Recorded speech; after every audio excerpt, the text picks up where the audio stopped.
baie bekende Psalm, Psalm 121, 'n pelgrimslied. Ek kyk op na die berge, waarvandaan sal daar vir my hulp kom? My hulp kom van die Here wat hemel en aarde gemaak het. Hy sal nie toelaat dat jy struikel nie. Hy wat jou beskerm, slaap nooit nie. Waarlik, die beskermer van Israel sluimer nie in nie en slaap nie. Die Here beskerm jou. Die Here bewaar jou van alle gevare. Bedag sal die son jou nie steek nie en snags sal die maan jou nie kwaad aandoen nie. Die Here sal jou beskerm teen alle gevaar. Jou lewe sal hy beskerm. Hy sal jou beskerm waar jy ook gaan, nou en vir altyd. Wat 'n pragtige psalm. Ons kom en ons hoor die Here help ons op ons lewenspad. Daar kom swaar tye, ook vir gelowiges. Die Here praat met ons in sy woord in Psalm 121 daaroor. Hy maak ons ook sterk, ons geloof, onder andere deur nagmaal te gebruik, sodat wat vir ons voorlê in ons lewenspad, ons met rustigheid en vrede kan aanpak. Die eerste, die berge op ons lewenspad. Die psalmdigter was waarskynlik op pad na een van die belangrike godsdienstige feeste in Jerusalem. Paasfees, Pinksterfees, Hittefees. Hierdie psalm vorm deel van 'n groep pelgrimsliedere. Die groep bestaan uit 15 psalms, van Psalm 120 tot 134. Die meeste van hierdie psalms maak melding van Jerusalem of dan Sion, hier waar die tempel was en waar die feeste dan gehou is. Op pad na Jerusalem het daar berge voor die psalmdigter uitgetroon. Hy was deeglik bewus van die gevare wat daar in die berge geskuil het. Daar was roofdiere, misdadigers, versengende hitte van die woestynson. Die reis na Jerusalem was liggaamlik uiters moeilik. Die onsekerheid oor die gevaar wat sou toeslaan, het hulle geestelik en selfs emosioneel uitgeput. Ons lewe hier op aarde word dikwels in die Bybel met 'n reis of 'n wedloop vergelyk.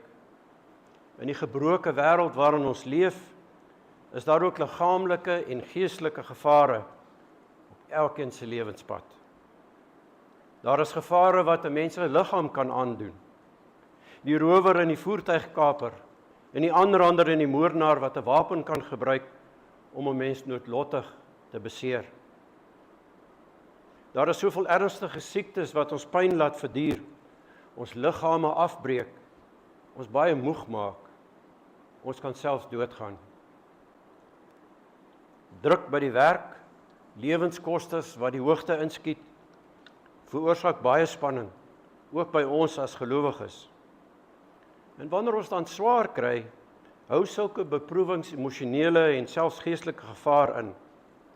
Swaar kry kan 'n mens moeilik en moedeloos maak. Ons kan soos Asaf in Psalm 73 begin twyfel of dit sal help dat ons kan glo. Ons kan met onsekerheid en spanning leef. Hierdie spanning kan jou liggaam aftakel. Daar is ook gevare wat 'n mens se siel baie leed kan aandoen. Hier is van die grootste gevare. Die Here Jesus het self geleer dat ons nie die bangste moet wees vir hulle wat net die liggaam kan leed aandoen nie. Maar dan sê hy, vrees hom eerder, wat die liggaam, sowel as die siel in die hel kan laat vergaan. Lees ons in Matteus 10 vers 28. Die grootste gevaar is daarom die duiwel, die wêreld en 'n mens se eie sondigheid. In die Katekismus Sondag 52 bely ons dat hierdie drie elke gelowige se doodsvyande is. Die duiwel, die wêreld en ons eie sondigheid. So vra ons dan vir hulp in gebed. Die digter van Psalm 121 het besef dat hy nie alleen deur gevare op sy reis sal kan hanteer nie en dit oorkom nie. Hy het hulp nodig gehad. Daarom kan 'n mens goed verstaan dat daar 'n vraag in sy hart geleef het, wat vra, waar sal my hulp vandaan kom? Hierdie vraag moet dan net verstaan word, asof dit 'n gewone vraag is nie, waarop dan nie regtig 'n antwoord is nie. Ons beland baie keer in situasies waar ons sulke vrae vra. Voorbeelde hiervan, hoekom het dit nou juis gebeur? Wanneer iets op 'n baie ongeleë tyd breek, of wat gaan nou weer vanoggend in die straat aan, indien daar geraas in die straat is? Hierdie vraag, broers en susters, het 'n dieper betekenis. Vir hierdie betekenis kan ons 2 dele in die Ou Testament en 1 deel in die Nuwe Testament na kyk. In die Ou Testament, Jesaja 55 vers 6, soek die Here terwyl hy nog te vinde is. Roep hom aan terwyl hy nog naby is. In Psalm 50 vers 15 sê, en roep my aan in die dag van benoudheid. Ek sal jou red, en jy moet my eer. In die Nuwe Testament, in Filippense 4 vers 6 en 7 sê, moet oor niks besorg wees nie, maar maak in alles julle begeertes deur gebed en smeking en met danksegging aan God bekend. En dan hierdie, en die vrede van God, wat alle verstand te bowe gaan, sal oor julle harte en julle gedagtes die wag hou in Jesus Christus. Wanneer ons na die psalmdigter se vraag saam met die ander dele in die Bybel kyk, sal ons besef dat die vraag in werklikheid die gelowige psalmdigter se gebed was. Die Heilige Gees het hierdie vraag en al die ander in die Bybel laat neerskryf, om ons te leer en ons te wys wat om te doen wanneer swaar kry op ons lewenspad kom. Die pad van die Heilige Gees wys is die pad van gebed. Ten spyte van gevare was die psalmdigter nie angstig of moed verlore nie. Dit was duidelik in die psalm hoe die gelowige psalmdigter hom nie geloop en gekwel het oor gevare nie. Trouwens, hy het juis die teenoorgestelde gedoen. Hy het na die Here toe gegaan met sy gevare, met sy kwellings, met sy benoudheid. En die rede, die psalmdigter het as gelowige die Here geken. Hy het geweet, die Here is die verbondsgod, wat met genade en liefde en sorg na elke gelowige kind van hom kyk. Hy het ook geweet dat die almagtige Skepper is, wat op 'n almagtige en getroue manier na sy skepping en sy kinders kyk. Hy het geweet dat die Here hom beskerm. Daarom het hy hierdie gevare op sy lewenspad aan die Here toevertrou. Ons kan die Here nog meer en nog duideliker as die psalmdigter in die Ou Testament ken. Ons het saam met die Ou Testament en die Nuwe Testament. Ons wat die Nuwe Testament het, weet dat God sy genade, sy liefde en sy sorg aan ons bewys het, toe hy sy enigste seun vir ons gegee het. Deur sy seun te gee, het hy sy almag en sy trou aan ons bewys. Die Here beskerm ons deur sy seun, Jesus Christus, die seun van die lewende God. Hy het vir ons gesterf, hy het vir ons opgestaan, hy maak vir ons plek gereed. Deur sy offer aan die kruis en sy opstanding uit die dood, het hy ons sy eie gemaak.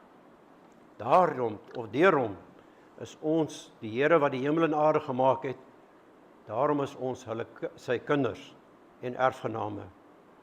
Die Here beskerm almal wat aan hom behoort deur sy seun. Ons is veilig teen die mag van die sonde, die duiwel en die dood. Die Here het die mag aan sy seun Jesus Christus gegee. Hy is deur sy seun oral en altyd by ons. In die woorde van die psalmdigter, waarlik, die beskermer van Israel sluimer of slaap nooit nie. Selfs in swaar kry-tye is ons wat in Jesus Christus glo, ons is nie aan onsself oorgelaat nie. Die Here is oral en altyd by ons deur sy seun. By die huis, by die werk, op pad, in die dokter se spreekkamer, in die hospitaal, by die skole. Nêrens is ons ooit alleen nie. Altyd God en ek. Die Here is altyd my hulp. nadat Jesus sy verlossingswerk afgehandel het en na die hemel opgevaar het, het die Heilige Gees gekom. Die Heilige Gees self, almagtige God. Hy het gekom om by ons te wees en ewig in ons te bly. Die Heilige Gees se belangrikste werk in ons is om aan ons geloof in Jesus Christus te werk en te gee. Die Heilige Gees gee ons in hierdie lewe die geloofsekerheid deur die Heilige Skrif, die Bybel, en dat ons oral en altyd onder die beskerming van die Here mag leef, nou en vir altyd. Die berge het steeds vir die psalmdigter gevaarlig ingehou. Die berge het nie weggegaan nie. Die gevare wat ons liggame seermaak, sal deel van hierdie gebroke wêreld bly, totdat Christus weer kom. Wanneer ons leed ondervind, beteken dit nie dat die Here ons nie beskerm nie. Dis steeds die nagevolge van die sondeval. Die Here gebruik in sy almag en sy genade ook swaar kry, dat dit tot ons beste kan uitwerk. Die duiwel en die sonde is gevare wat ons geestelik wil seermaak. Hierdie geestelike vyande hou aan om ons te teiken en aan te val. Hierdie geestelike stryd in elke gelowige se lewe hou eers op wanneer Jesus Christus weer kom. Jesus Christus is reeds die oorwinnaar oor ons geestelike vyande. Daarom sal u en ek nie oorweldig word nie. Die boodskap van die Here se woord in Psalm 121 is dat ons oral en altyd die hulp van die Here het en altyd onder sy beskerming mag leef. Amen.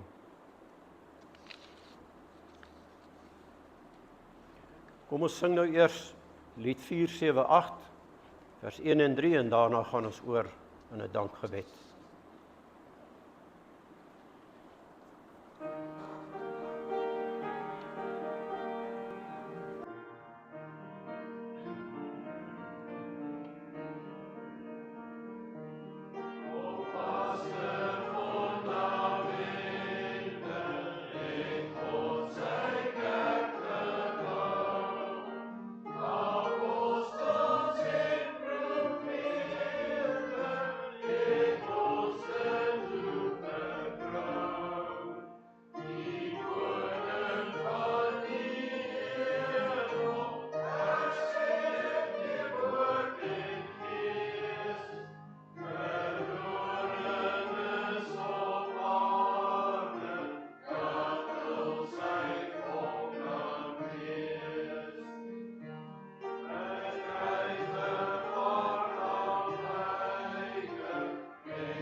Onse Vader, wat in die hemel is, Here, ons kom in dankbaarheid na U toe. Ons nader U troon met vrees en ontzag, omdat U heeltemal heilig, allerheilig is. Ons moet beken en bely, Here, dat ons sondig is, kleingelowig, bang en onseker, en tog het U ons verseker van U hulp en U nabyheid. Dankie, Here, dat ons U woord kon hoor en dat U ons daarin ook vertroos en bemoedig. Mag ons ook nou dit so aan die wêreld uitdra. So wil ons vir Andries aan U opdra, Here, in die werk wat hy hier doen. Ons weet elkeen van ons behoeftes en ons nood, en hoe hy ook in hierdie gemeente ons saamsnoer tot U eer en verheerliking. Wil U hom en sy gesin behoed en bewaar. Wil U U hand van genade ook oor hulle uithou, Here, wat in siekte, verkeer en ouderdom, wat nog rou oor geliefdes wat weggeneem is, wat nou by U is, Here, so ons treur nie soos die wêreld nie, ons treur omdat ons hulle mis, maar ons sal mekaar weer sien. Ons bid vir U kerk, Here, oor die lengte en die breedte van die wêreld. Ons besef dat die wêreld al verder en verder van U af wegdwaal. Gelowiges word aangehits en kry nie U beskerming nie. Ons vra, Here, dat U daarby hulle omstandighede, hulle ook sal behoed en bewaar en vashou in die holte van U hand. So kan ons bely, Here, dat aan U kom toe al die lof en die eer en die heerlikheid tot in ewigheid. Amen. Kom ons staan nou en dan sing ons Psalm 108.